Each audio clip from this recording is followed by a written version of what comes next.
Gentlemen, let me start by telling you something most men never truly understand.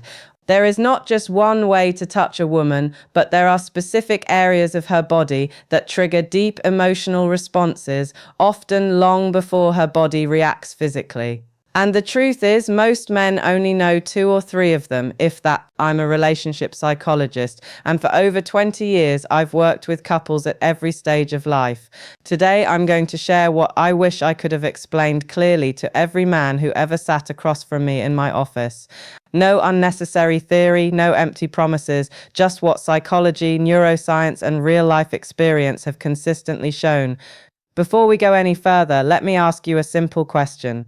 Do you really know where and how a woman wants to be touched? I'm not talking about the obvious places most men think of. I'm talking about the places that open her emotionally, the gestures that make her feel understood before her body even responds. Many men tell me I know my partner very well, yet when I ask them this question, silence usually follows. Why? Because no one ever explained this to you properly. There is no instruction manual. And women, even when they feel these needs deeply, don't always express them in words. Instead, they communicate through posture, through their eyes, through subtle gestures many men completely miss. Today, I'm going to talk to you about 7 key zones. But understand this clearly, these are not just parts of the body.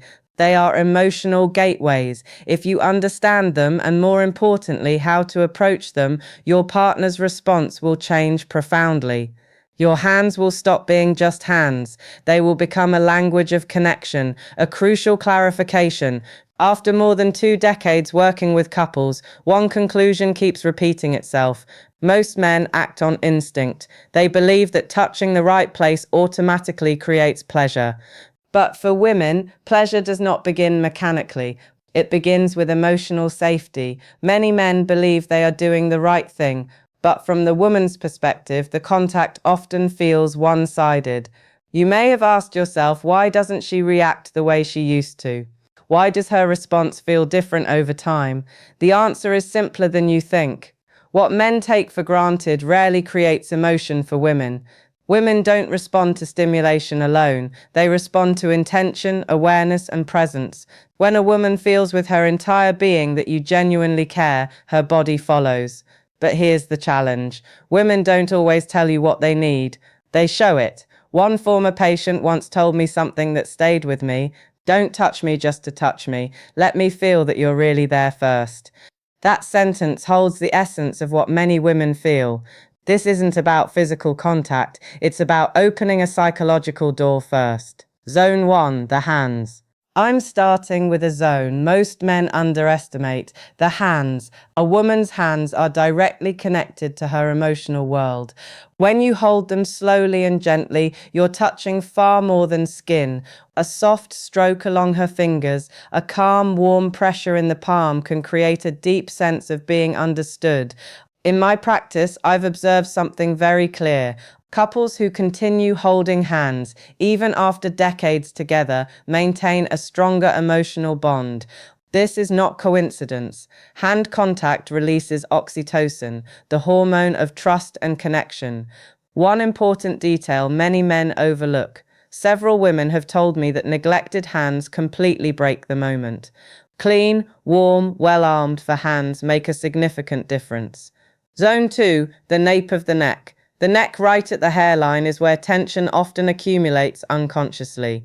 When you touch this area slowly, gently, without words or expectation, the body begins to relax. This is not a zone of stimulation. It is a zone of soothing and trust. I remember a man in his late 50s who felt emotionally invisible in his marriage.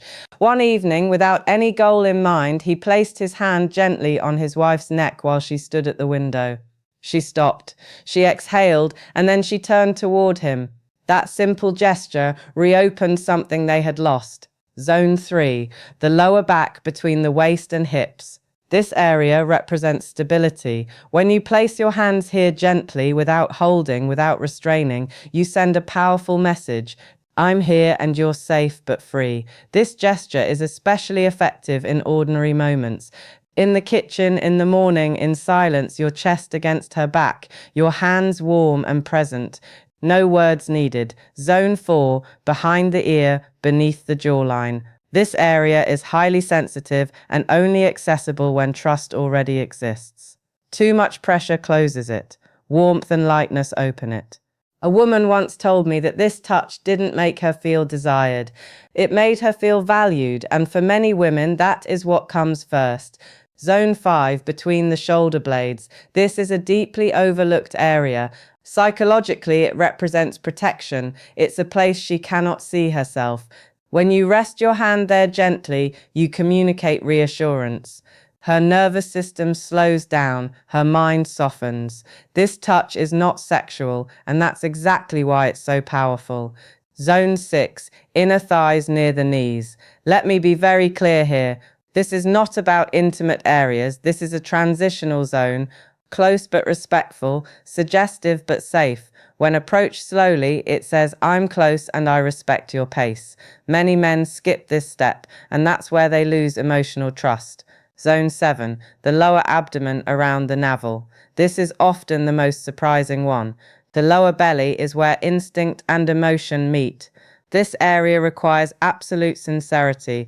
Place your hand there slowly, warmly, as if handling something precious. When a woman allows this, she is offering not just her body, but her inner world. Why these zones work? Women don't respond only to physical stimulation, they process touch emotionally and neurologically. Studies show that female skin receptors are significantly more sensitive, and these areas trigger oxytocin release, the hormone of trust, bonding, and emotional openness. These are not erogenous zones, they are emotional sensors. They tell her body, this person is safe. Practical guidance. Slow down, observe her reactions, use these touches in everyday moments. Be consistent, be mentally present. One man told me recently, I didn't know what changed, but she felt closer. That's the point. Women don't always identify the change, they feel it. These 7 zones are not buttons, they are doors. Each time you touch them with sincerity, you say, I see you, I respect you, you matter. And that is what women truly want. Not performance, not pressure, connection. It is never too late to begin again. Sometimes one conscious touch can open an entirely new chapter.